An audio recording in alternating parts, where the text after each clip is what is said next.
AJ, anong ginagawa mo rito? Bakit hindi ka man lang nagpasabi na pupunta ka rito sa condo unit ko? Pasensya ka na, Prince ha. Wala kasi ako sa wisyo nito mga nakaraang araw eh. Pwede bang sa loob na lang tayo mag-usap? Ay, sige. Walang problema. Pasok ka pare. Nilakihan ni Prince ang pagkakabukas ng pinto ng kanyang one-bedroom condo unit upang makapasok ang kanyang kaibigan na si AJ. May dala yung isang traveling bag at kita sa muka ang lungkot at pagkabalisa nito. Umupo si AJ sa may sofa. Kumuha ng tubig si Prince at ibinigay yon kay AJ bago siya umupo sa tabi nito. Ano ba kasing nangyari pare? Bakit parang pasan mo lahat ng problema sa buong mundo? Pare, si Grace kasi. Nawawala. Si Grace? Yung bago mong girlfriend? Teka, paano nawawala? Ano nangyari sa kanya? Naglayas ba? Sana nga, naglayas na lang siya pare. Pero sabi kasi ng pamilya niya, nasa bahay pa rin ang mga gamit niya, pati mga damit. Hindi ko kaya mag-isa sa apartment ko pare. Kung ano-anong pumapasok sa isip ko eh. Pakiramdam ko, kasalanan ko kung bakit siya nawawala ngayon. Dapat ay hinatid ko siya sa bahay nila ng gabing yun eh. Huwag mong sisihin ang sarili mo, AJ. Hindi mo alam na may mangyayari sa kanya kaya wala kang kasalanan dun. Ano na palang sabi ng mga pulis? Alam ko, hinahanap nila si Grace. Sa pamilya ni Grace nag-update ang mga pulis eh. Galit ang pamilya ni Grace sa akin kasi ako ang sinisisi nila. Grabe naman sila. Parang ginusto mong mangyari yun ah. Teka, ikaw, ano ng plano mo ngayon? Ewan ko pare, gulong-gulo ang utak ko ngayon. Gusto ko munang huminga sa lahat ng to. Gusto ko magpunta sa isang lugar kung saan kahit sandali makakalimutan ko mga hindi magandang nangyayari ngayon sa buhay ko. Teka. Ano kaya kung magbakasyon tayo? Parehas namang online ang trabaho natin, di ba? Kahit saan pwede tayo magpunta basta dala natin ang laptop natin at mayroong internet connection. Ay alam ka ba na pwede natin puntahan? Teka, gusto mo ba mag-beach? Siargao o kaya Boracay? Pwede na ako mag-book ng flight ngayon kung gusto mo. Hindi ka pa ba nagsasawa sa mga lugar na yun pare? Ilang beses tayo nakapunta ron, di ba? Lalo na nung nandito pa si Bruce sa Manila. Natawa si Prince sa sinabi ni AJ. Nang mabanggit nito si Bruce ay naalala niya ang isa pa nilang kaibigan. College nang mabuo ang pagkakaibigan nila Prince, AJ at Bruce. Si Bruce ang unang nakilala ni Prince at sumunod si AJ. Simula noon ay naging solido na ang kanilang pagkakaibigan. Bagamat magkakaiba sila ng ugali ay hindi yun naging hadlang para maging malapit silang tatlo sa isa't isa. Kinailangan nga lang na umuwi ni Bruce sa probinsya nito dahil nais na ipamanage ng pamilya nito ang rice mill business na negosyo ng pamilya ni Bruce. Sige, mag-iisip ako kung saan magandang magpunta. Gaano ba katagal ang bakasyon na gusto mo? Kahit 1 buwan. Gusto ko lang talagang mag-enjoy muna. Siguro naman sa pagbalik ko rito sa Maynila nahanap na nila si Grace. Wow, grabe ang tagal pala ha. Pero sige, ayos lang. Walang problema sa akin pare. Teka, speaking of Bruce, ano na kayang balita sa muong na yun? Nung last time kasi na magkausap kami parang 1 month ago na eh. Sa akin hindi na siya tumatawag eh. Puro chat na lang. Pero sa pagkakaalam ko kasi, sobrang layo ng kinaroroonan niyo ngayon. Natatandaan ko lang sabi niya walang maayos na signal dun sa kanila. Sa bagay, ano kaya kung subukan kong kontakin si Bruce no? Baka pwede siyang sumama sa bakasyon natin. Okay lang, walang problema. Para magkaroon na tayo ng reunion. Sinubukan agad ni Prince na tawagan si Bruce pero hindi niya yun makontak. Sinabi niya kay AJ na sa mga susunod na araw na lamang niya tatawagan si Bruce. Ipinagdasal ni Prince na sana ay makasama si Bruce sa bakasyon na pinaplano nila ni AJ. Matagal na kasi niyang hindi nakikita si Bruce at sigurado siya na magiging mas masaya ang bakasyon na yon kung kumpleto silang tatlo. Para kahit paano ay gumaan ang pakiramdam ni AJ, inaya ito ni Prince na lumabas kinagabihan. Naghanap sila ng isang hindi mataong coffee shop. Habang nasa loob sila ng coffee shop ay biglang tumunog ang cellphone ni Prince. pagtingin niya roon ay nalaman niyang tumatawag si Bruce. AJ! Si Bruce! Tumatawag oh! Naramdaman siguro ng mokong na pinag-uusapan natin siya kanina. Agad na sinagot ni Prince ang pagtawag ni Bruce. Oh Bruce, pare! Buti tumawag ka! Pinag-uusapan ka namin kanina ni AJ. Oh, anong meron at napatawag ka pare? Oo nga pare, kanina niyo pa ako pinag-uusapan. Kanina ko pa kasi nakakagat ang dila ko eh. Oh, kaya pala ako napatawag pare. Malapit na yung fiesta dito sa amin sa Barrio Look. Naalala mo, matagal ko na kayong iniimbitahan ni AJ pero puro kayo dahilan eh.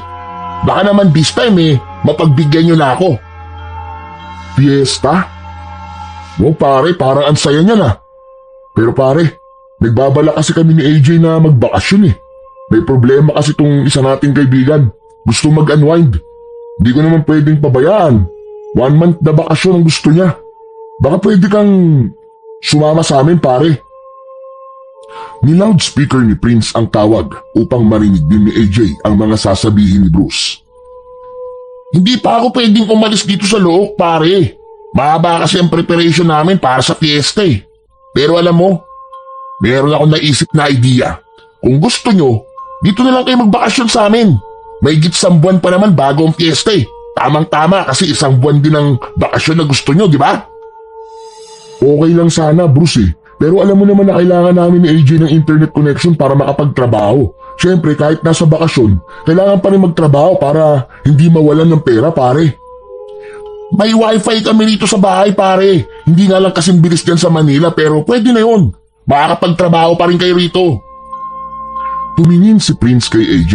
Hiningi niya ang approval ng kaibigan niya. Tumango si AJ na may kasama pang pag-thumbs up. Okay pare. Okay na okay kay AJ. Okay na rin sa akin. Isend mo na lang sa chat ang location niyo tapos sabihin mo na rin kung paano makapunta dyan ha. Tamang-tama kasi ang tagal na natin hindi nagkikitang tatlo eh. Mabubuo na rin ulit tayo. Kaya nga Prince, hindi na rin kasi ako makabalik dyan sa Manila kasi ang daming ginagawa rito eh. Pero don't worry, kahit malayo sa kabias ng tong lugar namin, ay marami kayong pwedeng gawin dito, lalo na't paparating na ang fiesta. Simple lang dito pare, pero masaya. Maraming kainan, may sayawan, at may konting palabas pa. Wala kayong iisipin na gastos. Kami na ng family ko ang bahala sa inyo ni AJ. Ayos! Sige pare, kita-kits na lang soon. Excited na akong makaranas ng fiesta sa probinsya. Okay. Sige, pupuntahan ko sa pier kung saan kayo bababa para sabay-sabay tayong bumiyahe papunta sa bahay namin. Mas maganda kung makakarating kayo ng maaga para makasama kayo sa paghahanda namin sa fiesta. Nang matapos na ang pag-uusap ni na Prince at Bruce, ay sila naman ni AJ ang nag-usap. Talaga bang okay lang sa'yo na doon tayo magbakasyon kina Bruce ng 1 month, AJ? Oo naman, walang problema sa akin. Okay sa akin basta yung hindi pa natin napupuntahan para maiba lang. Saka, chance na natin to para makasama ulit natin si Bruce. Sa bagay, may point ka. Pero sana, after ng bakasyon natin makita na ng mga pulis si Grace, no? Sana nga pare, miss na miss ko na siya eh. Sana okay lang siya kung nasan man siya ngayon. Pinaghandaan na ni na Prince at AJ ang pagpunta nila kina Bruce hanggang sa dumating na ang araw ng pag-alis nila. Bitbit ang kanilang maleta ay sabik na sumakay sina Prince at AJ ng bus papunta sa isang pier. Mula sa pier ay sumakay sila ng barko at inabot ng halos 1 araw ang kanilang biyahe sa karagatan. Nang makarating sila sa isang pier ay doon na sila sinalubong ni Bruce. Masayang masaya silang tatlo na makalipas ang ilang taon ay muli silang nagkita-kita. Buti na lang nakarating kayo na maaga mga dude. Grabe, ang laki ng pinagbago mo ah. Ikaw din Bruce, lumaki ang katawan mo ah. Ito ba? Kakabuhat ko to na sako-sakong bigas. O ano, kumusta naman kayo? Ayos lang pare, excited na rin kaming maka-experience ng province life. Kaya nga, matagal ko nang gustong ma-experience ang mas simpleng buhay sa labas ng Manila. Sinisiguro ko sa inyo na mag-e-enjoy kayo rito na sobra. O paano, tara na. Medyo mahaba-haba pa ang biyahe natin bago tayo makarating sa bahay namin. Mula sa pier ay sumakay sila ng 3 sa jeep. Habang sakay ng jeep, pinagmasdan ni na Prince at AJ ang mga tanawin sa kanilang nadaraanan. Mga bundok, bukirin, at mga hayop sa mga pastulan. Malayong malayo yon sa araw-araw nilang nakikita sa syudad. Nang makarating sila sa Baryo Look, sinalubong agad sila ng pamilya ni Bruce. Mainit ang pagtanggap ng mga yon sa kanila. Pero napansin kagad ni AJ na tila may kakaiba sa mga residente. Ilang beses niyang nahuling nakatingin ng matagal ang ilan sa kanila, kaya medyo hindi naging komportable doon si Prince. Bruce, ganito ba talaga sa lugar niyo? Kapag may dayo pinagtitinginan ng mga tao? Nako, masanay ka na. Minsan lang kasi makakita ang mga tao ng bagong muka dito sa Baryo Look. Ayaw mo ba nun? Parang artista ang datingan nyo rito ni AJ. Ewan ko. Hindi lang ako komportable pare. Alam mo naman hindi ako sanay sa maraming tao. Hayaan mo na. Ilang araw lang naman yan Kapag medyo nagtagal na kayo rito, tiyak mo, masasanay na sila sa inyo ni AJ. Nang makapasok sila sa bahay ni na Bruce, ay agad silang inasikaso ng pamilya nito. Naghanda pa ng masasarap na pagkain ang mga yon para sa kanila, na parang piyesta na ng araw na yon. Masaya ang ambience sa bahay, ngunit hindi maialis ni Prince ang pakiramdam na parang pinagmamasdan sila ng lahat ng naroon. Matapos kumain, ay inihatid na sila ni Bruce sa isang malaking kwarto na nasa ikalawang palapag ng malaking bahay ni na Bruce. O paano? Magpahinga muna kayo. Bukas, ipapasyal ko kayo rito sa Baryo Look. Tapos, sa mga susunod na araw, makikisali tayo sa mga activities na ginagawa rito bago sumapit ang araw ng piyesta. Sige pare, mukhang tahimik dito sa inyo Ang saya ng ganitong buhay, no? Oo naman. Ito yung bagay na hindi natin makikita sa Manila. Lalo na kapag piyesta. Parang nagiging buhay na buhay ang lugar na to. Excited na akong makita yan pare. Ibang-iba to sa mga nakasanayan natin sa syudad Iniwan na sila ni Bruce para makapagpahinga na sila. Inuna nilang ayusin ang mga gamit at damit nila sa isang cabinet. Habang nag-aayos ng gamit, napansin ni AJ na tahimik si Prince. AJ, okay ka lang ba? Parang tahimik ka. Napansin mo ba yung mga tao kanina pare?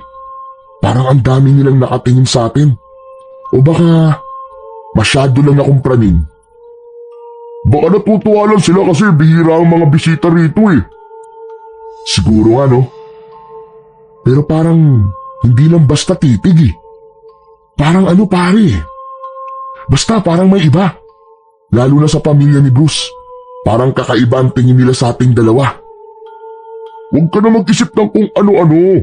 Baka maparanoid ka palalo Mamaya, hindi mo na ma-enjoy ang pagstay natin dito, ikaw din. Sa bagay, baka nga praning lang ako. Pero teka, maiba ako pare. Grabe pala ang laki nitong bahay ni na Bruce, no? Parang mansyon. Kaya nga nagulat rin ako. Pero hindi na nakapagtataka kasi ikaw ba naman ang may rice mill Matapos na maayos ang mga gamit nila, ay nagpahinga na sina Prince at AJ. Napakalaki ng kama roon, kaya naging komportable silang dalawa. Ngunit hindi tuluyang naalis sa isip ni Prince ang agam-agam na gumulo sa kanya simula nang dumating sila roon. Kinabukasan, maagang nagising ang tatlo para mamasyal sa Baryo Look.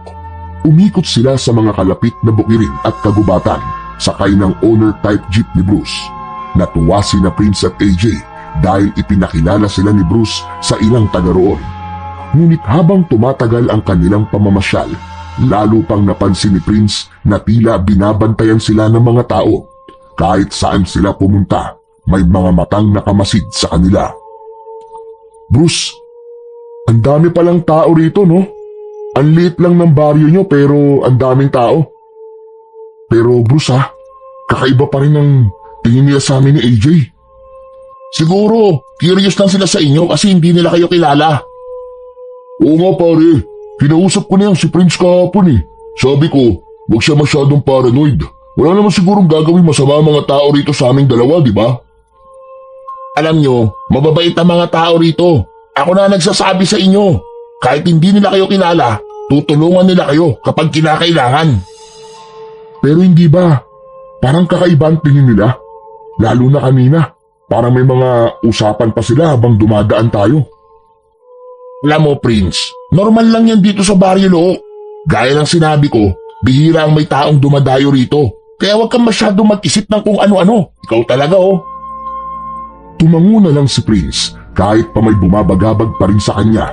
Hirap siyang ipagsawalang bahala ang pakiramdam na parang lahat ng tao roon ay pinagmamasdan ang bawat galaw nila ni AJ. Gabi na nang makabalik sila sa bahay ni Bruce. Sakto na oras na para sa hapunan. Matapos ang hapunan, nagpahinga na sina Prince at AJ sa kanilang silid.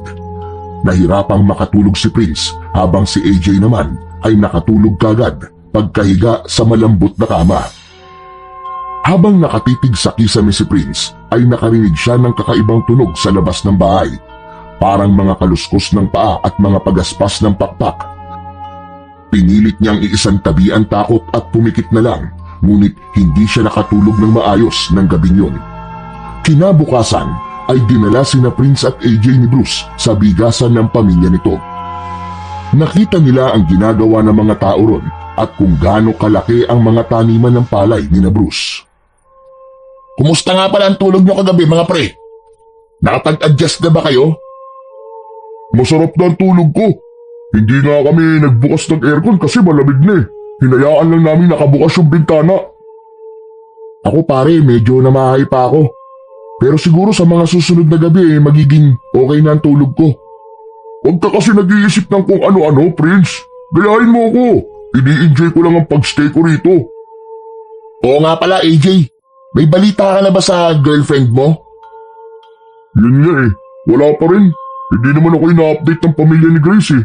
Kaya pagbalik ko pa sa Manila ko malalaman kung may update na ba kay Grace. Huwag kang mag-alala. Ipagdasal na lang natin na okay lang ang girlfriend mo, AJ. Maraming salamat pare ah. Pero huwag na muna natin pag-usapan yan. Nandito ako para makalimot kahit isang buwan lang eh. Basta, mag-enjoy lang tayo rito. Matapos ang tour sa rice mill ay muli silang umikot sa buong baryo. Napansin ni Prince na tahimik doon kahit umaga. Tila may bumabalot na lungkot o takot sa bawat sulok ng baryo. Mga kubo ang karamihan ng bahay at ang mga tao'y tila laging nagmamadali sa kanilang mga gawain. Bruce, napakatahimik masyado dito sa baryo niyo, no? Hindi ba dapat abala na ang mga tao sa paghahanda para sa fiesta? Ganito talaga rito, pare. Simple lang ang buhay. Di katulad sa syudad na laging maingay. Mas payapa rito. Kaya nga nagustuhan ko talaga ang tumira rito for good eh. Mukhang mas masarap na ang ganitong katahimikan pare. Ibang-iba sa syudad. Walang ingay ng mga sasakyan. Habang naglalakad sila, nakarinig si Prince ng usapan mula sa isang matandang babae na kausap ang isa pang residente. Hindi narinig lahat ni Prince ang pinag-uusapan. Pero sapat na ang ilang salitang pumasok sa kanyang pandinig para kabahan siya. Ayon sa matandang babae ay may nawala raw na lalaki nung nakaraang gabi. Sinubukang pakinggan ni Prince ang buong usapan, ngunit hindi niya narinig ng maayos ang buong usapan. Tumingin siya kay Bruce na tila wala namang narinig. Bruce, may nabanggit yung matanda kanina. May nawawala raw na lalaki rito. Madalas may mga kwento ng nawawalang tao rito. Pero hindi naman seryoso yun. Minsan umaalis lang ng walang paalam o kaya naman baka hindi lang nakauwi kagad. Pero madalas sinasabi na biniktima o kinuha ng aswang. Ano? Aswang pare? May aswang dito sa Baryo Look? Yun ang paniniwala ng iba, lalo na ng matatanda. Pero alam mo naman ng ibang tao, kapag wala nang masisi sa hindi magandang nangyayari, ay isisisi sa aswang. Pero huwag kayong mag-alala, kasi walang aswang dito sa Look. Basta ako, hindi ako naniniwala sa aswang. Inimbento lang yan para may panakot sa mga bata nun para hindi na sila lumabas kapag gabi na. Ngayon kasi, hindi na madaling maniwala ang mga bata kaya hindi na uubra ang aswang-aswang na yan. Hindi na nagsalita pa si Prince, ngunit kung siya ang tatanungin, malaki ang paniniwala niya sa aswang. Sa probinsyang kinalakihan niya ay kilalang manunugis ng aswang ang lolo niya. Bagamat hindi pa ito isinisilang nung kasagsagan ng pagiging manunugis ng kanyang lolo, ay naniniwala pa rin siya sa mga ikinuwento nito noon tungkol sa kung paano ito nakipaglaban sa napakaraming uri ng aswang. Patuloy silang naglakad at napansin ni Prince na kahit saan sila magpunta, tila may mga matang nakatitig sa kanila. Para bang sinusundan sila ng tingin ng mga tao, lalo na kapag napapadaan sila sa mga bahay na malapit sa kagubatan. Hindi niya yun maialis sa kanyang isip. Marami siyang gustong itanong kay Bruce, pero nagdadalawang isip siya kung paano sisimulan ang usapan. Nakarating sila sa isang maliit na tindahan na nasa tabi ng isang malaking puno ng balete. Madilim ang paligid kahit tanghali. Tila may bumabalot na misteryo sa paligid ng puno na nagbigay kay Prince ng masamang pakiramdam. Bruce, parang nakakatakot tong lugar niyo sa gabi Lalo na tong puno. May kwento ba to? Meron. Sabi nila, nung unang panahon daw, dito raw tumatambay ang mga ligaw na kaluluwa. Pero kwento lang yun kaya wala namang dapat ikatakot. Sa probinsya, normal lang yan. Kwento-kwento lang para matakot ang mga bata. Habang nag-uusap sila, may biglang dumaan na isang lalaki na may bitbit na sako sa likod. Napansin yun ni Prince at tumigil ito malapit sa kanila, pero hindi yun kumibo. Maya-maya pa ay umalis na rin yun. Sino yun, Bruce? Si Mang Kanor. Kilalang albularyo yun dito sa Baryo Look. Sa kanya lumalapit ang mga nakukulam, nababarang at ginugulo ng mga lamang lupa. Grabe siya makatingin kanina. Parang kakainin tayo ng buhay. Alam mo, Prince, lumalala ng pagiging paranoid mo. Ewan ko ba? Parang may kakaiba sa kanya Saka sa lugar na to, pare. Parang ang daming sekreto. Hay nako, Prince. Kakanood mo yan ng horror movies. Pero ako, wala akong nararamdaman na kakaiba rito sa lugar ni na Bruce. Sobrang peaceful niya Kung may choice lang ako, sa ganitong lugar ko gustong manirahan. Hindi na sumagot si Prince at nagpatuloy sila sa kanilang paglalakad hanggang sa makabalik na sila sa lugar kung saan nakaparada ang sasakyan ni Bruce. Pagsapit ng gabi, muling bumalik ang takot ni Prince. Habang nakaupo sila sa sala ng bahay ni Bruce, napansin niya ang kakaibang katahimikan sa labas. Hindi niya maiwasang sumilip sa bintana at mapansin na parang mas malalim ang dilim ng gabi sa Baryo Look. Wala halos ingay ng kuliglig o huni ng ibon. Bruce, mas lalong tahimik pala dito sa gabi, no? Wala man lang ingay? Hindi ba dapat mas buhay ang paligid lalo na't malapit na ang piyesta? Alam mo pare, ganito talaga rito kapag gabi. Mas tahimik, mas payapa. Hindi katulad sa syudad na halos hindi ka makakatulog dahil sa ingay. Pero parang hindi to normal na katahimikan, pare. Parang alam mo yun, parang may kulang. Wala man lang huni ng kuliglig o kaya ng mga ibon. Baka nasanay ka lang sa ingay sa syudad pare. Ganito talaga rito. Di mo pa siguro na-experience ang ganitong klaseng kapayapaan, no? Hindi maalis kay Prince ang kabang nararamdaman niya. Mas lalo pa yung lumalim nang makita niyang naglakad si Bruce palabas ng bahay at kinausap ang isang lalaking nasa labas. Hindi siya sigurado kung sino ang kausap ni Bruce, pero napansin niya na malalim ang pag-uusap ng dalawa. Nang bumalik si Bruce sa loob ng bahay, ay agad na nag-usisa si Prince. Sino yung kausap mong lalaki sa labas, pare? Si Mang Kanor. Yung sinasabi ko sa inyo na albularyo, nagbigay ng babala tungkol sa aswang. Mag-iingat daw tayo. Pero wag niyong intindihin yun kasi ang tagal ko na rito sa loob pero kahit dulo ng buhok ng aswang ay wala pa akong nakikita. Hindi na sumagot si Prince pero hindi mawala-wala ang takot at pagdududa sa kanyang dibdib. Habang nakahiga si Prince sa kama ng gabing yun ay nakatitig lang siya sa kisame. Ang akala niya ay tulog na si AJ kaya nagulat siya nang bigla yung magsalita. Prince, huwag ka sana magagalit sa sasabihin ko Pero hindi kaya ma-open si Bruce sa mga sinasabi mo na parang may sikretong itinatago tong lugar nila? Yung kasi ang nararamdaman ko, AJ. Simula nung dumating tayo rito, ganun na ang pakiramdam ko. Nagiging open lang naman ako kay Bruce eh. Kahit na pare, kung ako man ang nasa posisyon ni Bruce at makakarinig ako sa mga bisita ko ng hindi magandang bagay tungkol sa mga tao kung saan ako nakatira, hindi ko rin magugustuhan yun. Sa tingin ko hindi naman mamasamain ni Bruce ang mga sinabi ko sa kanya. Kilala niyo ako na hindi sanay sa maraming tao, di ba? Kaya alam niya kung saan nanggagaling ang mga sinasabi ko. Ikaw ang bahala. Ayoko lang kasi na ma-offend natin si Bruce eh. Kaibigan natin siya. At matagal na natin siyang kaibigan. Siguro naman hindi niya tayo papupuntahin sa isang lugar kung alam niya na maaari tayo mapahamak. Tumiim sa utak ni Prince ang huling sinabi ni AJ. Napagtanto niya na may punto si AJ sa sinabi nitong yon. Siguro nga ay masyado lang siyang praning. Kung ipagpapatuloy niya yon, aalis siya sa Baryo Look na walang masayang karanasan.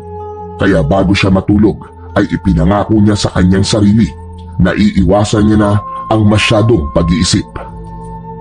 Sa gitna ng mahimbing na pagtulog ay naalimpungatan si Prince. Mula sa labas ng bintana ay nakarinig siya ng mahihinang kaluskos, kasabay ng pagaspas ng pakpak ng ibon. Bumalikwas siya at napatingin sa nakabukas na bintana. Tumayo siya at isinarado yon. Binuksan niya ang ilaw para hanapin ang remote control ng aircon. Pero nagtaka siya dahil wala sa kwarto si AJ. Bigla siyang kinabahan. Mabilis na lumabas ng silid si Prince upang alamin kung nasaan ang kaibigan na si AJ. Tahimik ang buong bahay. Nang mapadaan siya sa isang bintana, ay sumilip siya roon at nakita niyang maliwanag ang buwan sa labas. Habang pababa ng hagdan si Prince, ay muli niyang narinig ang mga pagaspas na tila malalaking pakpak na nagpatindi ng kaba sa kanyang dibdib. Pagdating niya sa sala, ay naroon si Bruce. Nakaupo yun sa isang silya at nakatitig sa bintana. Bruce pare, nandito ka pala. Nakita mo ba si AJ? Wala kasi siya sa kwarto eh. Baka nasa labas lang pare. Nagpapahangin siguro. Ewan ko, parang kinakabahan ako pare. May napansin ka bang kakaiba kanina? May narinig kasi ako sa labas na parang pagaspas ng malalaking pakpak. Sigurado ka bang safe tayo dito pare? Safe tayo dito pare. Baka natatakot ka lang dahil hindi ka sanay sa probinsya. Hindi ko alam Bruce ha. Pero parang may mali talaga eh. Parang may nagbabantay sa atin. Sinasabi ko na sa'yo, wala yan. Dito, normal lang ang mga ganyan. Kinakabahan kasi ako para kay AJ. Nasaan na ba ang mokong na yun? Hindi man lang ako ginising para magpaalam kung saan siya pupunta. Lumapit si Prince sa bintana. Hinawi niya ang kurtina at sumilip. Nanlamig siya nang mula sa hindi kalayuan ay may nakita siyang anino na naglalakad. Muling kumalabog ang kanyang dibdib. Agad siyang lumayo sa bintana habang may takot sa muka. Prince, okay ka lang ba? Aba, namutla ka bigla ah. Bruce, seryoso talaga ako, maniwala ka. May tao sa labas. Sumilip naman si Bruce sa bintana. Wala naman eh. May nakita talaga ako pare, seryoso. Baka kung ano na nangyari kay AJ pare. Alam mo Prince, masyado kang nag-overthink eh. Ang mabuti pa, samahan kita sa paghahanap kay AJ sa labas. Kukunin ko lang yung flashlight sa storage room. Nang nagtungo si Bruce sa storage room, ay nahulog sa malalim na pag-iisip si Prince. Ang totoo, ayaw niyang mag-isip ng hindi maganda sa lugar na kinaroroonan niya. Ngunit ang hirap nung gawin, lalo na't marami siyang napapansin na kakaiba sa paligid. Pagkakuha ni Bruce ng flashlight, ay magkasama silang lumabas ni Prince upang hanapin si AJ. Sumalubong sa kanila ang malamig na hangin ng gabing yun. Panay ang linga ni Prince. Umasa siya na makikita niya kagad si AJ. Saan naman kaya nagpunta si AJ? Gabi na't lumalabas pa siya. Ewan ko ba dun? Sana man lang nagpaalam siya para hindi ganito na nag-aalala tayo sa kanya. Habang naglalakad sila palapit sa likod ng bahay, naramdaman ni Prince na may matang nagmamasid sa kanila mula sa dilim. Bruce, sigurado ka bang walang kakaiba rito? Parang kanina pa ako nakakakita ng mga anino sa kung saan-saan eh. Sabi ko naman sa'yo pare, wala yan. Baka nagiging paranoid ka lang. Malalim na ang gabi pare. Minsan may mga bagay na naaaninag ng dahil sa liwanag ng buwan. Ewan ko pero... Iba talaga ang pakiramdam ko pare. Habang patuloy sila sa paghahanap kay AJ, hindi maalis ni Prince ang pakiramdam na may nagmamasid sa kanila. Nagtungo sila sa likod ng bahay at napansin nilang may mga bakas ng paa sa lupa na papunta sa masukal na bahagi ng likod ng bahay. Bruce, halika, tingnan mo to. Baka dito dumaan si AJ. Sundan natin itong mga bakas ng paa. Nagpatuloy sila sa paghahanap, pero habang papalapit sila sa kasukalan, ay lalong lumalim ang kaba ni Prince. Tahimik ang buong paligid at tanging ang mga hakbang lang nila ang kanilang naririnig. Nang makarating sila sa kasukalan, ay nakarinig si Prince ng kaluskos sa kung saan. Isang mabilis na anino ang dumaan sa gilid ng mata ni Prince. Bruce, nakita mo yun? Parang may dumaan na anino. Saan? Wala akong nakita. Pare naman nakakagulat ka. Pare, may nakita talaga ako. Ang mabuti pa'y bumalik na tayo sa loob ng bahay nyo. Iba na ang pakiramdam ko rito eh. O sige, doon na lang natin hintayin si AJ sa loob.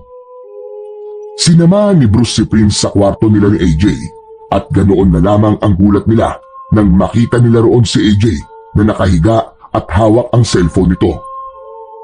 Oh, saan kayo galing dalawa? Ikaw ang saan galing, pambihira kang tao ka oh. Nagising ako na wala ka rito kanina. Akala ko kung ano na nangyari sa'yo eh.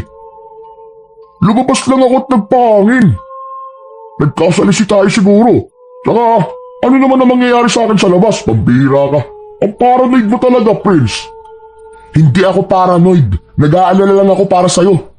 Sa susunod naman, kapag lalabas ka ng ganitong oras, ay gisingin mo ko at magsabi ka, magpaalam ka man lang. Oh, baka mag-away pa kayong dalawa. Tama na yan. Ang importante, walang nangyaring masama kay AJ. Pero AJ, tama si Prince ha. Dapat ay magpapaalam ka kapag may pupuntahan ka. Tumangulang si AJ at muling itinutok ang atensyon sa cellphone.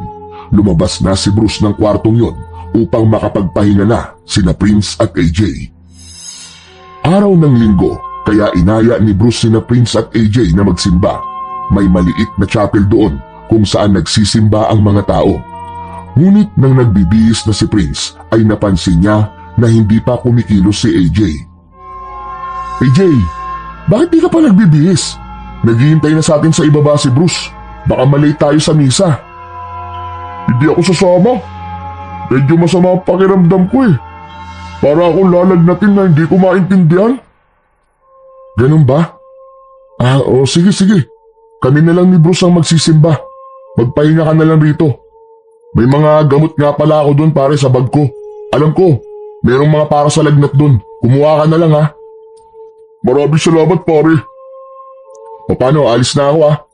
Magpahinga ka na lang rito. Baka mamaya kung saan ka pa pupunta eh. Hindi pare, dito lang ako sa kwarto. Lumabas na si Prince ng kanilang kwarto. Pagdating niya sa ibaba ay nakita niya si Bruce na naghihintay na sa kanya. Oh, nasa na si AJ? Hindi pa rin ba tapos magbihis? Yun, hindi na raw siya sasama sa atin. Masama raw ang pakiramdam eh. Hala, okay lang ba siya? Sa tingin ko okay lang naman siya Bruce. Pinakuha ko ng gamot dun sa bag ko. Kailangan niya siguro ng pahinga. Matapos yun ay sumakay na sina Prince at Bruce sa owner-type jeep na palagi nilang ginagamit sa pamamasyal. Makalipas lang ang ilang minuto ay narating na nila ang maliit na simbahan. Nang matapos ang misa ay namasyal pa ang dalawa. Nagtungo na rin sila sa bayan upang bumili ng alak at pangpulutan dahil balak nila na mag-inom pagsapit ng gabi. Tanghali na nang makabalik sina Prince sa bahay ni Bruce. Ipinarada ni Bruce ang sasakyan sa tapat ng bahay. hindi na nito tuluyang ipinasok sa loob ng bakuran ang sasakyan dahil nag-text ang nanay nito at nagpapasundo. Ibinabalang nila ang mga pinamili nila at aalis na rin ulit si Bruce. Nauna na si Bruce sa pagpasok ng ilang binili nila sa bayan, akmang papasok na sana si Prince sa gate nang makita niya si Mang Kanor na nakatayo sa kaliwa niya. Matiim ang pagkakatingin nun sa kanya. Magandang umaga po, Mang Kanor. Ikaw ba yung bisita rito mula sa syudad? Opo, ako nga po. Bakit po? Huwag kang magtiwala ng basta-basta sa mga tao dito, lalo na kung hindi mo sila lubos na kilala. Maraming salamat po sa paalala nyo. Tumingin si Mang Kanor sa bahay ni na Bruce. Bata, may aswang sa bahay na tinutuluyan mo. Bantayan mo ang sarili mo. Mas makabubuti kung aalis ka na riyan. Iligtas mo ang sarili mo. Kinilabutan si Bruce sa sinabing yun ni Mang Kanor. Nakita niya na papalapit na sa kanila si Bruce. Tila nagmamadaling umalis si Mang Kanor nang makita ng si Bruce na paparating. Wala nang nagawa si Prince kundi ang sundan ng tanaw ang matandang lalaki. Si Mang Kanor yun, di ba? Kinausap ka ba niya? Oo. May itinanong lang. Anong tinanong niya sa'yo? Kung ako raw ba yung bisita nyo? Sabi ko oo. May iba pa ba siyang sinabi bukod doon? Wala na. Yun lang naman ang sinabi niya. Okay.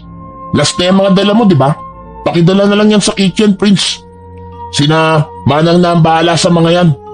Aalis na ako at baka matalakan na naman ako ni Mami kasi kanina pa siya naghihintay sa akin eh. Sige pare, mag-iingat ka. Nang makaalis na si Bruce, sakay ng sinasakyan ay sinundan yun ng tingin ni Prince.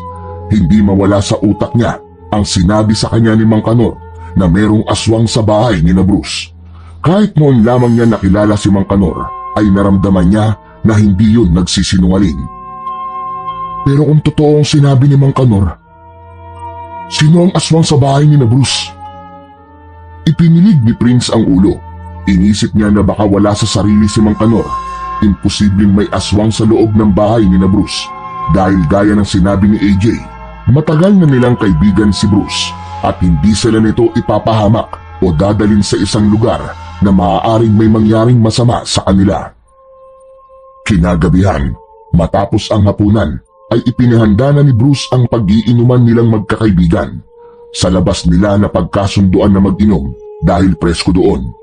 Nasa gitna nila ang isang maliit na mesa na may ilang bote ng alak. Masarap na pulutan at chichirya na puno ng tawanan at kwentuhan ang gabing yun. Sinimulan nilang balikan ang masasayang alaala nila noong nag-aaral pa sila ng kolehiyo. Eto, naalala niyo ba yung isang beses na nag-cut tayo ng klase para lamang manood ng sine? Oo, yung horror film na hindi natin natapos kasi natakot ka na, Bruce. Oo nga, Bruce, naalala ko yun. Ang epic nun. Kasi si Bruce pa nga nagaya sa atin na manood ng movie na yun tapos siya pala ang tatakbo palabas kasi hindi niya na kinaya. Sayang yung ticket natin nun eh. Palagi niyo kasi akong inaalas ka na duwag kaya sinubukan kong ayahin kayong manood ng horror movie pero hindi ko pala talaga kaya. Napuno ng tawanan ang paligid habang nag-iinuman sila. Sa sandaling yun, parang bumalik sila sa pagiging simpleng mga estudyante na walang iniintindi masyado sa buhay. Pero seryoso mga pre, na-miss ko yung mga ganitong hangout. Iba pa rin talaga kapag kasama ko kayong dalawa. Oo nga pare, kaya nga saya ng trip na to eh. Parang throwback sa lahat ng kalokohan natin. Salamat at naisipan mo kaming i-invite dito sa inyo ha. Miss na miss ko na rin kasi kayong dalawa eh. Sakto, parating na ang fiesta. At least, may dahilan para imbitahin ko kayo, di ba? Ano ka ba? Kahit walang okasyon, pwede mo kaming imbitahan. Pero next time ha, sa Manila naman tayo. Mag-bar hopping tayo doon. Sige ba, miss ko na rin ang nightlife sa Manila eh. Pero AJ, hanggang ngayon ba matinig ka pa rin pagdating sa mga chicks? Naku, hindi na pare. Simula nung maging kami ni Grace, nagpaka-good boy na ako. Oo nga, nagbago na talaga yan. Malayong malayo na ang image niya nung college tayo. Ang daming babaeng pinaiyak niya si AJ, di ba? Pero may isang babae nagpaiyak kay AJ, si Joanna.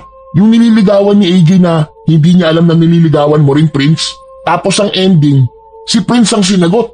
Grabe, doon yata nasira ang image ni Prince na pagiging heartthrob na hindi tinatanggihan ng mga babae.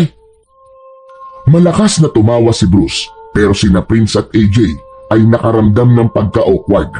Nang mapansin ni Bruce na hindi sila tumatawa, ay tumahimik yon at napainom na ng alak.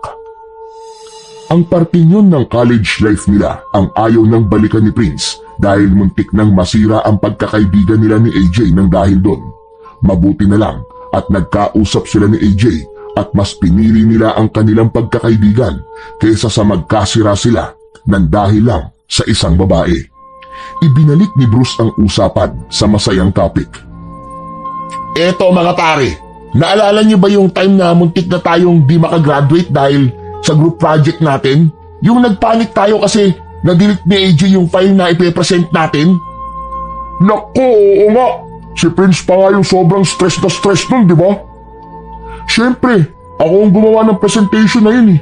Mabuti na lang at maalam akong mag-recover ng deleted files. Kung hindi, naku po, iiyak talaga tayong tatlo nun. Nagpatuloy ang pagbuhos ng alak sa kanilang mga baso habang tinitingnan ni Prince sina Bruce at AJ na nagtatawanan. Napadako ang tingin niya sa may gate. Natigilan siya sapagkat may isang tao na nakatayo sa labas ng gate. Tahimik itong nakatingin sa kanila. Biglang nakaramdam si Prince ng kakaibang kaba. Uy Bruce, sino yung nakatayo doon na tao sa may gate? Ha? Wala naman ah. Ikaw ah, lasing ka na ba agad, Prince? Pare, meron nga. Tignan mo, baka gustong tumagay. Teka, parang si Mang Kanor yun ah. Oo nga, tama. Si Mang Kanor nga pare. Anong ginagawa niya rito ng ganitong oras? Baka may kailangan siya, Bruce. Sandali ah, lalapitan ko lang. Tumayo si Bruce upang lapitan si Mang Kanor. Ngunit hindi pa man nakakalapit sa gate si Bruce ay umalis na si Mang Kanor. Naiiling na lamang na bumalik sa upuan si Bruce. Ang lakas talaga ng trip ng matandang yun. Biglang umalis ng lalapitan ko na. Ang weird niya pare, no? Hindi ba ganun talaga kapag mga albularyo? Weird talaga. Pero hayaan na natin siya. Tumagay na lang ulit tayo dito. Pero hindi kaya meron siyang gustong sabihin sa atin pero nagdadalawang isip lang siya? Huwag mong intindihin yun, Prince. Tama si AJ. Tumagay na lang tayo. Sumabay si Prince sa tawa at inuman ni Bruce at AJ. Pero sa likod ng kanyang isip, hindi niya maiwasang mag-isip kung bakit nandoon si Mang Kanor. Malakas ang pakiramdam niya na may dahilan kung bakit yung nakatingin sa kanilang tatlo. Matapos ang masayang inuman, nagtungo na sila sa kani-kanilang kwarto. Alauna na ng madaling araw, kaya mas ramdam na ni Prince ang antok. Humiga na si Prince sa kama at sumunod na kagad si AJ. Ramdam niya ang bigat ng kanyang katawan dala ng alak at antok. Ilang saglit lang, naramdaman niyang bumigay na ang mga mata niya at hinila na siya ng tulog. Maya-maya pa, nagising si Prince sa dahilan na hindi niya malaman. Tahimik ang paligid. Ramdam niya ang malamig na simoy ng hangin mula sa nakabukas na bintana. Pagharap niya sa kinahihigaan ni AJ, ay hindi niya yun makita. Anak nang, sana naman nagpunta si AJ. Nilibot ni Prince ang paningin sa silid nang biglang napansin niyang may kakaibang anino sa bintana. May nakaupo ron, isang nilalang na hindi niya maipaliwanag ang itsura. Dahan-dahang bumangon si Prince. Tumitig siya sa nilalang na nasa bintana. Malinaw na hindi yung tao. Meron yung malalaking pakpak. Ang namumula nitong mga mata ay kumikislap sa dilim. Napalunok si Prince. Takot na takot siya. Pero alam niya na kailangan niyang makalabas ng silid na yon. Unti-unting bumaba mula sa bintana ang nilalang. Kitang-kita ni Prince ang matutulis na kukunon at ang naglalaway nitong bibig. Ang mga mata nito ay tila nagliliyab sa gutom habang nakatitig sa kanya. Hindi na siya nag-atubili. Agad siyang tumayo upang tumakbo palabas ng silid na yon. Pero bago siya makalabas, isang mabilis na hampas mula sa pakpak ng nilalang ang tumama sa likod niya na naging dahilan para siya ay madapa at bumagsak ng malakas sa sahig. Tumama ang ulo niya sa sahig na kahoy. Nakaramdam ng pagkahilo si Prince, nagawa pa niyang tumihaya at bago pa tuluyang mawala ang ulirat niya, ay nakita pa niya ang nakakatakot na nilalang na nakatayo sa may paanan niya. Nakatingin yun sa kanya habang nakangisi. Nagising si Prince kinaumagahan na nakahiga na siya sa kama. Maliwanag na sa labas, medyo masakit ang kanyang ulo at nang subukan niyang bumangon ay napansin niya ang bigat ng kanyang katawan. Nakapa niya ang kanyang noo at naramdaman niya roon ang isang malaking bukol. Naalala niya ang mga pangyayari noong madaling araw. Habang inaalala niya ang itsura ng nilalang na umatake sa kanya, ay napagtanto niya na isa yung aswang. Ang ipinagtataka lang niya ay kung paano siya napunta sa kama, gayong sa pagkakaalala niya ay sa sahig siya nawalan ng malay. Bumangon na si Prince at bumaba patungong kusina kung saan naroon sina Bruce at AJ. Nag-aalmusal na ang mga kaibigan niya. Oh, gising ka na pala, Prince. Kumain ka na. Lasing na lasing ka kagabi, pare. Tawa ka ng tawa eh. Umupo si Prince, nakatitig lang siya sa kawalan at pilit na inaalala ang buong pangyayari sa pag-atake ng aswang sa kanya. Pare, teka, ano yung bukol mo sa noo? Paano yan? Bago ko sagutin ang tanong mo, ipangako niyo muna sa akin ha, na seseryosohin niyo ang sasabihin ko sa inyo. Okay. Ano ba yung pare? Di kayo maniniwala pare. Nakakita ako ng aswang kagabi. May malaking pakpak tapos pumasok sa kwarto. Sinubukan akong atakihin. Kaya nadapa ako. Kumampas ang noo ko sa saig tapos nawalan ako ng malay.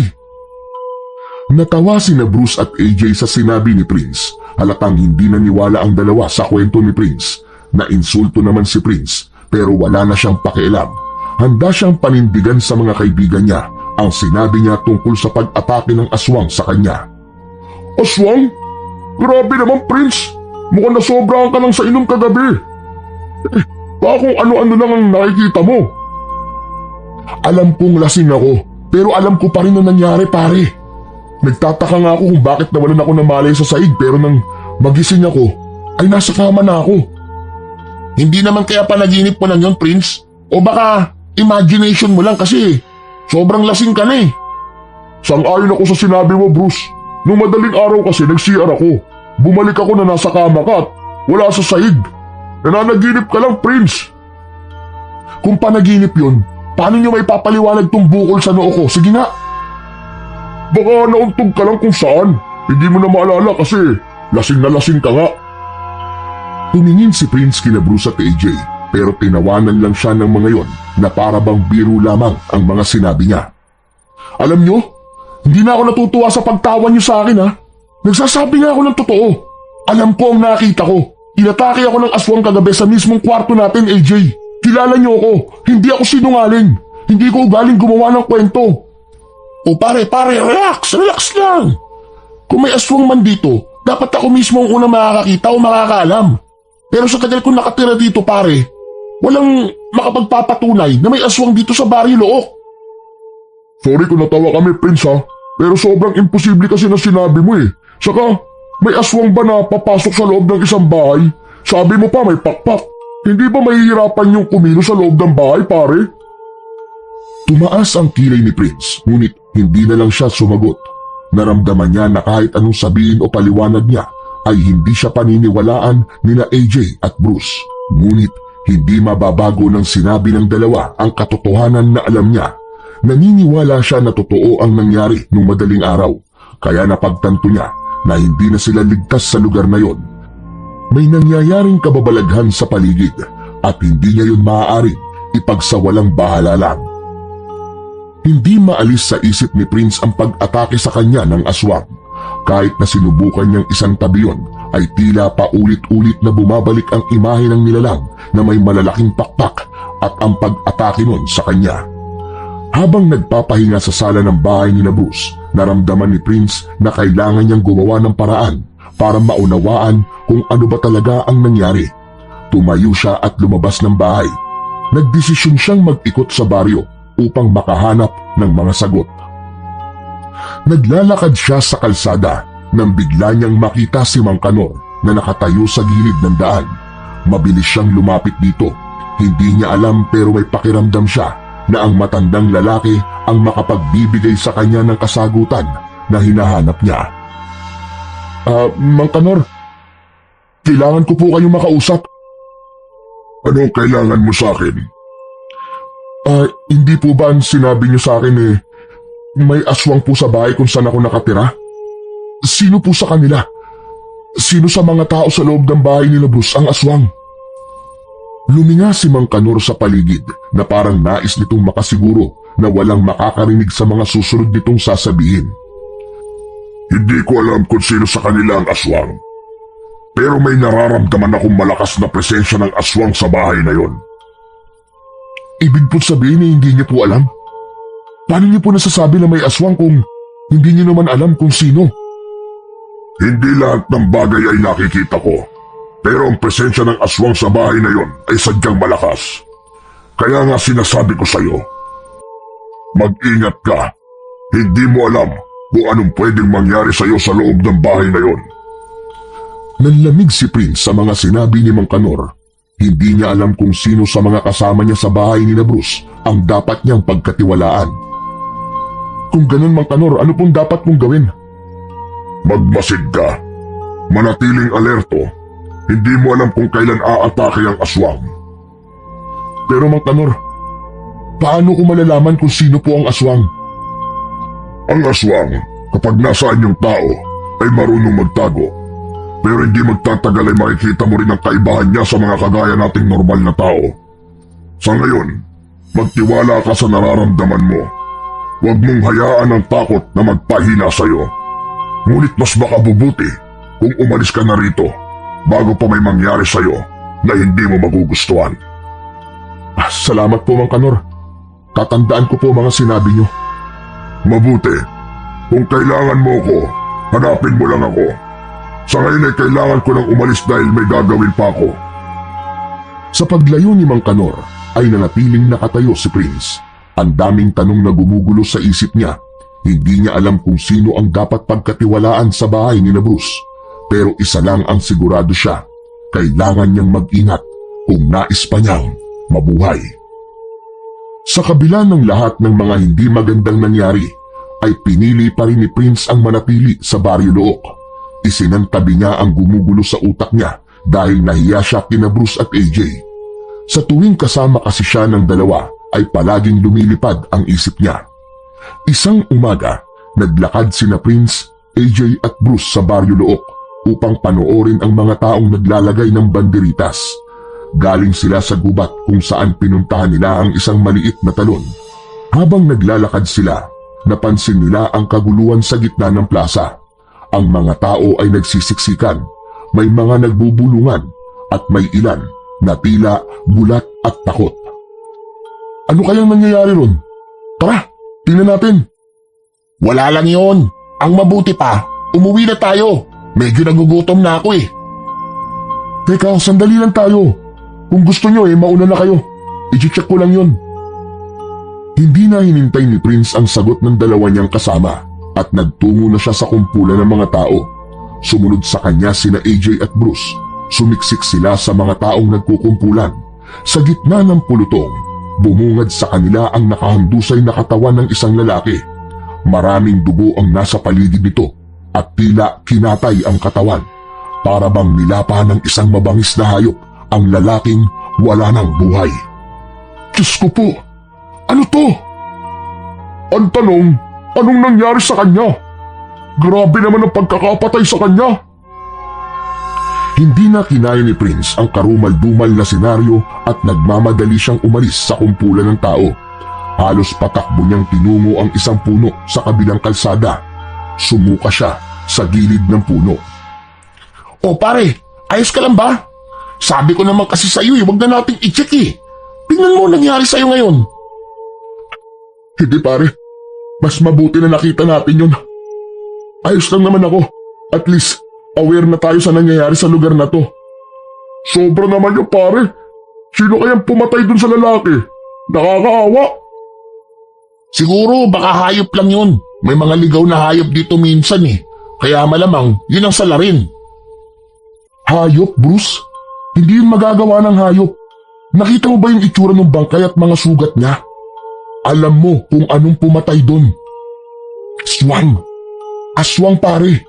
Aswang ang pumatay sa lalaking yun. Tumahimik si Bruce at AJ sa sinabi ni Prince. Napansin ni Prince ang pag-aalinlangan sa mukha ni Bruce at kahit si AJ ay tila hindi sigurado kung ano ang sasabihin. Sa puntong yon, nagdesisyon na si Prince. Hindi, ayoko na. Hindi ko na kaya magstay pa rito after na nakita natin. Kailangan na nating umalis dito, AJ. Bruce, ayoko na maghintay pa ng isang gabi at baka kami na ang sumunod. Teka, sandali Prince. Huwag ka magpadalos-dalos. Hindi aswang ang pumatay doon. Ako na nagsasabi sa'yo, walang aswang dito. Bruce, tingnan mo nga yung katawan ng lalaki. Hindi yung gawain ng kahit na anong hayop. At hindi ko rin maaalis sa isip ko yung nangyari sa akin na inatake ako ng aswang. So teka lang, bakit ba parang may pinagtatakpan ka ha, Bruce? Ang dami ng ebidensya na may aswang dito sa inyo, pero paulit-ulit mo sinasabi na wala. Dahil wala naman talaga, Prince. Ano ka ba? Prince, baka kasi masyado ka na napaparanoid. Wala kang pruweba na aswang talaga ang pumatay dun sa lalaki. Kaya nga ako natatakot AJ. Ayoko maghintay na mangyari ulit yun tapos baka tayo nang susunod na mabiktima. Mas mabuti nang umalis na tayo dito habang buhay pa tayo. Alam ni Prince na hindi lubos na naiintindihan ni na Bruce at AJ ang nararamdaman niya. Pero para sa kanya, sapat na ang nakita niya noong mga nakaraang gabi para magdesisyon siya na umalis sa Baryo Look. Sigurado ako pare, walang aswang dito. Ipinapangako ko na walang masamang mangyayari sa inyo ni AJ. Hindi ko kayo iimbitahan dito kung alam ko na hindi kayo ligtas. Prince, paano naman ako? Mag-isa lang ako rito kung aalis ka. Ngayon na nga lang ulit tayo nagkakasama-sama na tatlo Tapos, aalis ka naman kagad. Napaisip si Prince. Gusto niya nang umalis pero ayaw niyang iwan si AJ. Lalo na't mukhang ayaw din nun nang basta na lang umalis doon. Okay, fine. Hindi na muna ako aalis. Hindi ko kayang iwan ka, AJ. Pero pagkatapos ng fiesta, aalis na kagad tayo dito. Hoy, salamat naman. Huwag ka kasi mag-isip ng kung ano-ano. Maniwala na lang tayo kay Bruce. Walang mangyayaring masama sa atin dito. Inakbayan siya ni AJ habang si Bruce naman ay tinapik siya sa balikat. Pinilit niyang kalmahin ang sarili. Wala siyang ibang dasal ng sandaling yun, kundi ang makaalis sila ni AJ sa Baryo Look ng ligtas at buhay. Hindi nawala sa utak ni Prince ang imahe ng bangkay na nakita nila. Pakiramdam niya ay habang buhay na yung mananatili sa isip niya. Pakiramdam niya ay wala ng ligtas na lugar sa Baryo Look. Kahit sa mismong bahay ni na Bruce, pakiramdam niya ay may mangyayaring masama sa kanila ni AJ anumang sandali. Lalo na't sinabi ni Mang Kanor na merong aswang sa bahay na yon.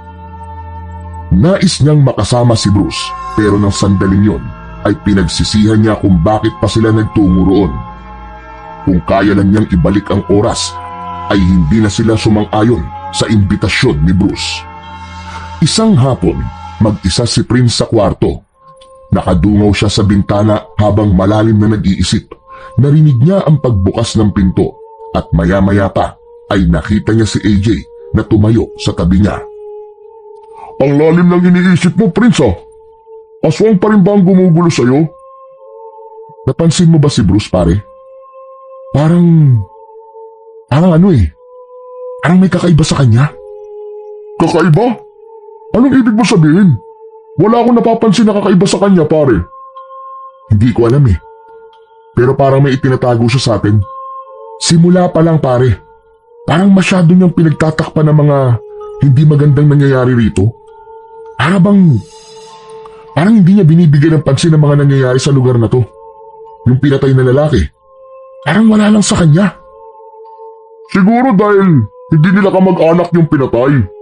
Kahit na, pare. The fact na may ganong pagpatay dito sa lugar nila, hindi ba sapat na yun para matakot o maalarma man lang siya? Iba ang pakiramdam ko, AJ. Parang masyado siyang kalmado sa kabila ng mga nangyayari. Parang palagi siyang walang pakialam. Napabuntong hininga si AJ. Prince, masyado ka lang nag-iisip. Hindi ba sinabi ko na sa'yo na mag-enjoy na lang tayo rito? Saka sa Manila tayo lumaki, pare. Hindi ko ini-expect na naniniwala ka sa mga ganyang bagay. Pero bago ako pumunta sa Manila, pare, tumira muna ako sa probinsya. Manunugis ng aswang ang lolo ko at naniniwala ako sa mga kwento niya tungkol sa aswang. Pare, maniwala ka. Totoo ang aswang. Ewan ko hindi ako sure. Saka si Bruce, matagal na natin siyang kaibigan eh. Hindi niya tayo ipapahamak. Ilang beses ko bang kailangan sabihin sa iyon? Oo nga. Pero hindi ko talaga maiwasang magduda sa kanya dahil sa mga kilos at sinasabi niya. Pero sana nga mali ako, pare. Kasi hindi ko alam ang magagawa ko kapag ka may kaibigan ako na nagtraidor o nagsinungaling sa akin. So ano plano mo? Gusto mo ba na kausapin natin siya? Hindi, pare. Hindi pa ngayon. Wala pa akong konkretong ebidensya para patunayan na may aswang nga rito. Kahit nakita ko mismo yung aswang at inatake na ako, hindi pa rin naman kayo naniniwala sa akin, di ba? Kailangan ko pang mag-imbestiga. Malalaman din natin kung ano ang totoong nangyayari dito. Kung ano man ang itinatago ni Bruce, dapat natin yung malaman. Natahimik ulit ang dalawa, pero ramdam ni Prince na kahit si AJ ay nag-iisip na kagaya niya, kailangan nilang malaman ang totoo bago mahuli ang lahat. Maya-maya pa ay nagulat ang dalawa nang biglang pumasok si Bruce. Oh, ang seryoso yata ng pinag-uusapan nyo ah. Pwede bang makisali? Wala Bruce. Tungkol lang sa trabaho namin. Ganun ba? Ay, oo nga pala. Nagluto si Manang ng merienda. Bumaba na muna kayo ron para makakain. O sige, susunod na lang kami. Isang tango ang isinagot ni Bruce at umalis na rin yun. Makahulugang nagtinginan sina Prince at AJ. Makalipas lang ang ilang sandali ay bumaba na sila upang saluhan si Bruce sa pagmimerienda. Habang kumakain silang tatlo ay nagsalita si Bruce. Oo nga pala, lumabas na yung resulta ng investigasyon ng mga pulis dun sa lalaking nakita natin nung nakaraang araw. Ang sabi, mabangis na hayop nga raw ang pumatay dun sa lalaki. Anong hayop daw? Hindi pa nila matukoy pero tuloy pa rin naman ang investigasyon. Sabi ko na sa'yo, Prince hindi aswang ang may gawa nun. Malamang syempre hindi nila sasabihin na aswang. Pagtatawaran sila ng mga tao Saka, may nakita na ba kayong aswang na hinuli ng pulis? Wala pa naman, di ba? Prince, pwede bang simula ngayon ayoko nang makarinig ng salitang aswang? Nakikiusap naman ako sa'yo, pare. Malapit na ang piyesta dito sa Barrio Look. Ilang araw na lang kayong mag-i-stay dito. Gusto ko sana na sa natitirang araw na yon ay mag-enjoy na lang tayo. Okay. Sinabi mo Maraming salamat, Prince. Matipid na ngumiti si Bruce kay Prince. Habang kumakain si Bruce, ay pasimple yung tiningnan ni Prince. Sa sinabi ni Bruce, ay mas lalo niyang napatunayan na pinagtatakpan talaga nito ang hindi magandang nangyayari. Mas lalong lumalim ang hinala niya na merong itinatago si Bruce sa kanila ni AJ.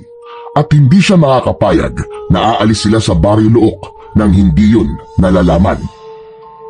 Isang madaling araw, mahimbing na natutulog si Prince nang biglang may yumugyug sa katawan niya. Mabilis niyang minulat ang kanyang mga mata at nakita niya si AJ na nakatingin sa kanya. Bukas na ang ilaw kaya malinaw niyang nakita ang sugat sa ulo ni AJ. May dugong umaagos sa mukha nito. Ano nangyari sa iyo, AJ?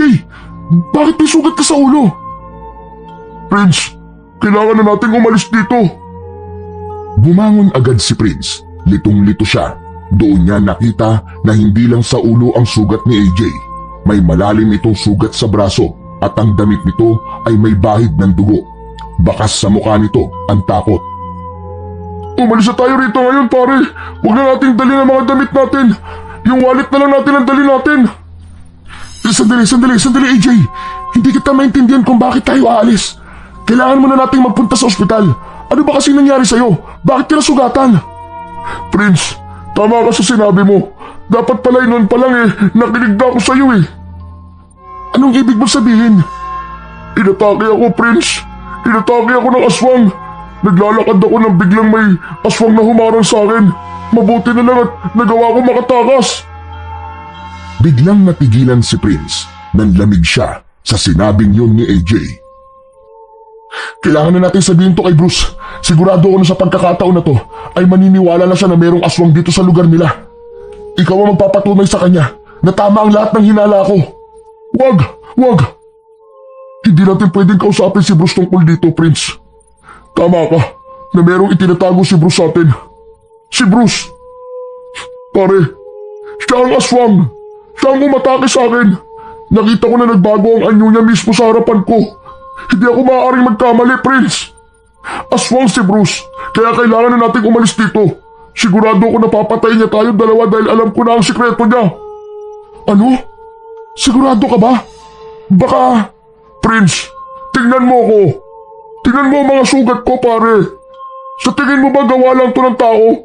Hindi ako nagsisinungaling. Kailangan na natin tumakas habang may oras pa. Ayoko pang mamatay, pare. Marami pa akong gustong gawin sa buhay ko. Sa pagkakataon na yon ay napahagulgul na si AJ. Ramdam ni Prince ang takot ng kaibigan niya. Hindi makapaniwala si Prince sa sinabi ni AJ. Aminado siya na pinag-iisipan niyang may itinatago si Bruce, ngunit hindi niya akalain na ganong klase ng sekreto ang itinatago ng kaibigan nila. Okay, sige. Aalis na tayo ngayon, AJ. Hindi na tayo pwedeng manatili rito. Iligtas muna natin ang sarili natin tapos saka natin isipin kung anong susunod natin gagawin. Bilisan natin, pare, bago pa bumalik si Bruce. Sigurado ako nakatapusan na natin kapag nahuli niya tayo. Agad na kumilos sina Prince at AJ. Wallet lang ang dinala nila. Pasimple ring dinala ni Prince ang Swiss knife na palagi niyang daladala. Kailangan nila yun ni AJ kung sakali man na maipit sila sa hindi inaasahang pangyayari. Hindi siya papayag na hindi sila lalaban kung sakali na makaharap nila si Bruce. Tahimik ang buong kabahayan nang lumabas sila ng kwarto. Hindi nila maiwasang lumingon-lingon sa paligid dahil baka nasa likod na pala nila si Bruce nang hindi nila alam. Saan tayo pupunta? Kahit saan, pare. Basta malayo dito. Dapat makaalis tayo bago pa may mangyaring masama sa atin. Sana'y may masakyan pa tayo papunta sa pier. Kung wala, maglalakad tayo o kaya tatakbo. Kailangan na natin makaalis sa lugar na to, pare. Hindi ko na kaya rito. Mamamatay tayo rito, pare. Nagpatuloy sila sa paglakad palabas ng bahay hanggang sa narating na nila ang pintuan. Huminga ng malalim si Prince bago niya binuksan ang pinto. Nanlamig si Prince nang marinig nila ang ugong na paparating na sasakyan. Nakita nila ang owner-type jeep ni Bruce na huminto sa harapan ng gate. Bumaba mula ron si Bruce upang buksan ang gate. Si Bruce, pare, nandiyan na siya. Anong gagawin natin? Sa likod tayo dumaan. Tara na, bilisan natin!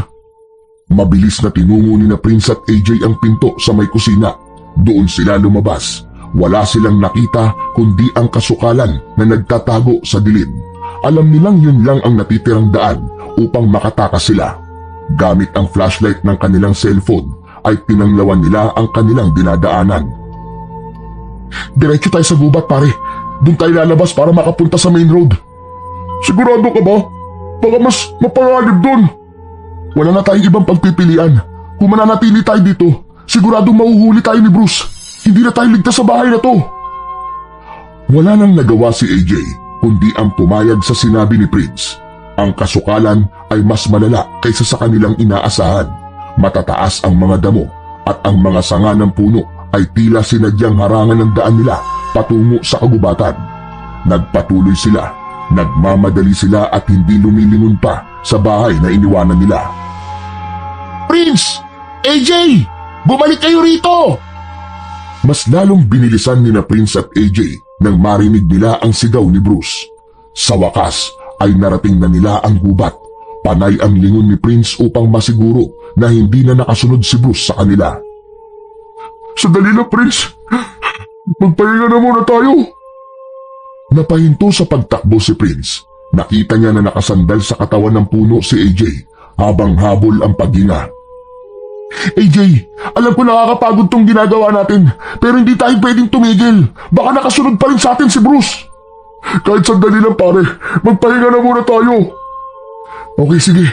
Pero patayin natin ang flashlight ng cellphone natin. Mas madali tayong makikita ni Bruce kapag may ilaw tayo. Lumapit si Prince kay AJ. Bagsak ang balikat niya. Sa totoo lang, hindi pa rin ako makapaniwala na aswang si Bruce. Ang tagal natin siyang nakasama. Bakit hindi natin napansin yun, AJ? Magaling siyang magpanggap, pare. Siguro, kaya niya tayo inimbita rito ay para gawing handa sa piyesta nila. Kung aswang si Bruce, malamang pati ang buong pamilya niya ay ganun din. Makalipas ang ilang minuto ay muli nang kumilos sina Prince at AJ para makalabas sila ng gubat. Nagmamadali silang naglakad habang nanginginig sa lamig ng gabi at takot sa maaaring mangyari. Sana hindi niya na tayo masundan, pare. Sa tingin ko ay hindi siya titigil hanggat hindi niya tayo napapatay. Alam niya na ipagkakalat natin ang sekreto niya at ng pamilya niya. Kaya hindi tayo pwedeng mamatay dito, pare. Sigurado rin ako na sina Bruce ang pumatay dun sa lalaking nakita natin. Kaya pala panay ang pagtatakip niya sa masasamang nangyayari rito sa kanila dahil siya mismo ang aswang. Nagpatuloy sila sa paglalakad hanggang marating nila ang mas malalim na bahagi ng gubat.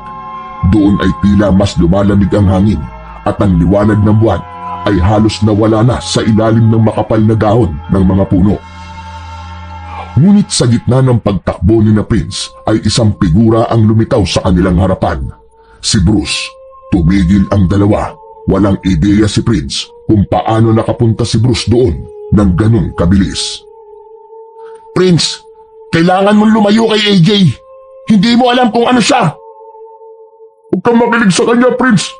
Lahat ay gagawin niya para lituhin ka. Siya ang aswang, Prince. Si AJ ang aswang. Hindi mo ba napapansin? Kaya siya palaging wala tuwing gabi dahil nagkakalat siya ng lagim dito. Malamang, siya rin ang pumatay sa lalaking nakita natin. Huwag ka makinig sa kanya, Prince. Sinungaling si Bruce. Siya ang totoong aswang. Kaya niya tayo gustong pigilan sa pag-alis. Dahil ayaw niya makatakas tayo. Pinagmasdan ni Prince ang dalawang kaibigan.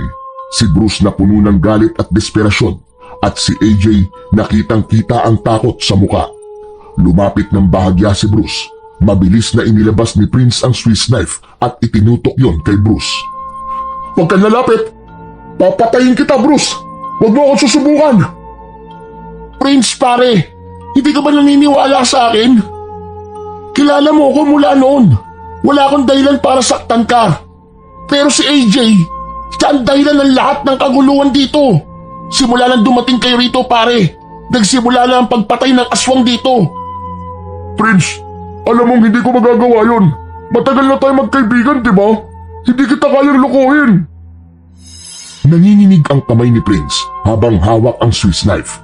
Hindi niya alam kung sino ang dapat niyang paniwalaan. Prince, please, makinig ka sa akin.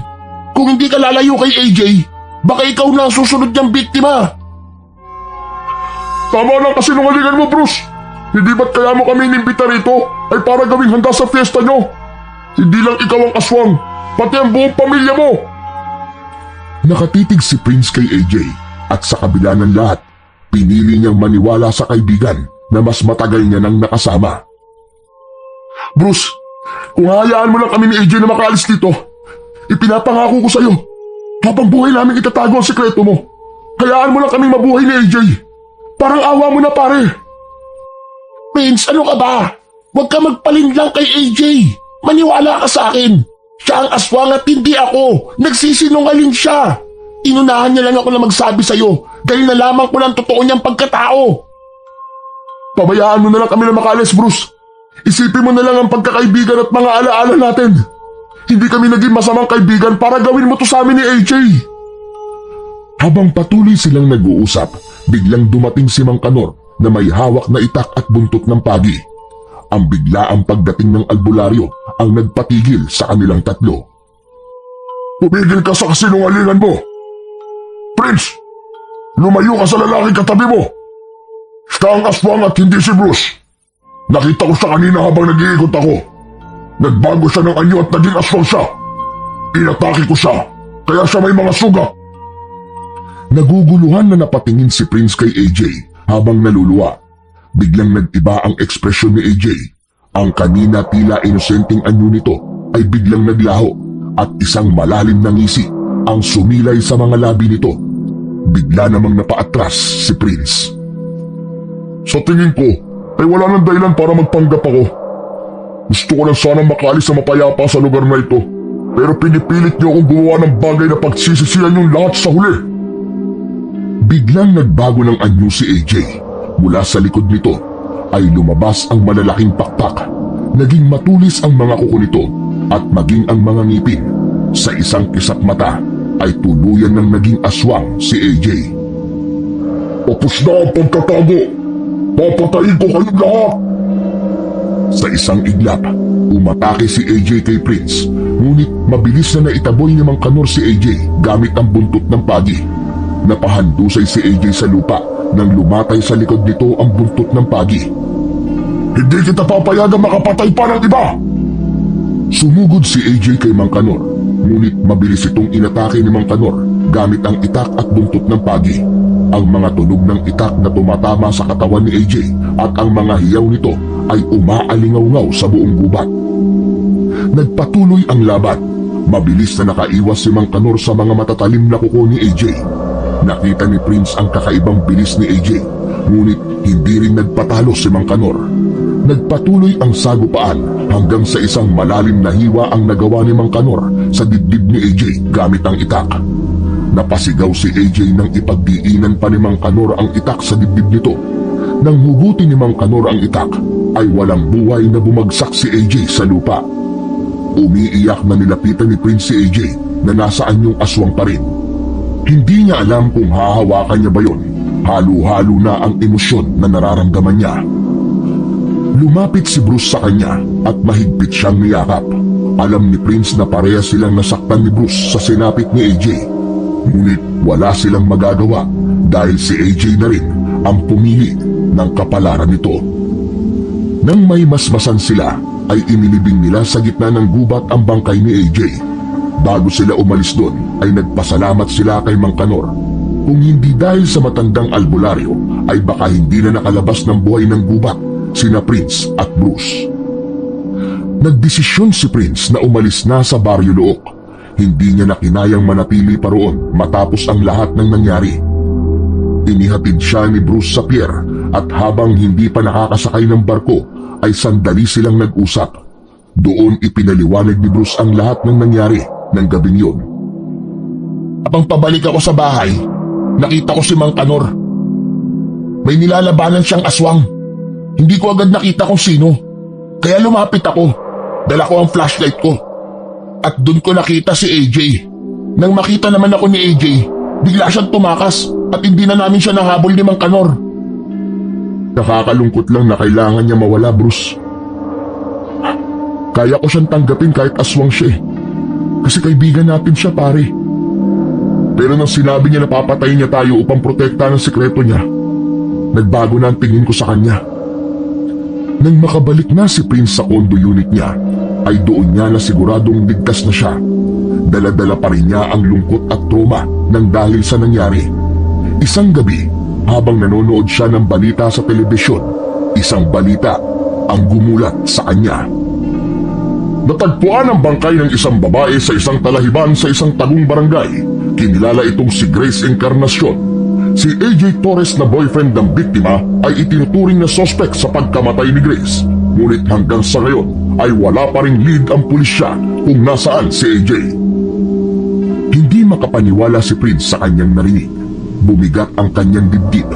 Doon niya napagtanto na kaya nais magbakasyon ni AJ sa malayo ay upang takasan ang ginawa nitong pagpatay sa sarili nitong nobya. Hindi nagsalita si Prince sa mga pulis. Alam niya na kahit ano pa ang sabihin niya tungkol kay AJ ay walang maniniwala sa kanya. Sa halip, tahimik niyang ipinagdasal ang kaluluwa ni AJ para na rin sa kapayapaan nito. Pinilit ni Prince na kalimutan ang hindi magandang alaala na nangyari sa lugar ni Bruce. Bagamat nagpatuloy siya sa kanyang normal na buhay, nanatiling sariwa sa kanyang isipan ang mga pangyayari sa Baryo Look. Ang trahedya ng pagkakaibigan nilang tatlo ay isang parte ng kanyang pagkatao na habang buhay niyang dadalhin.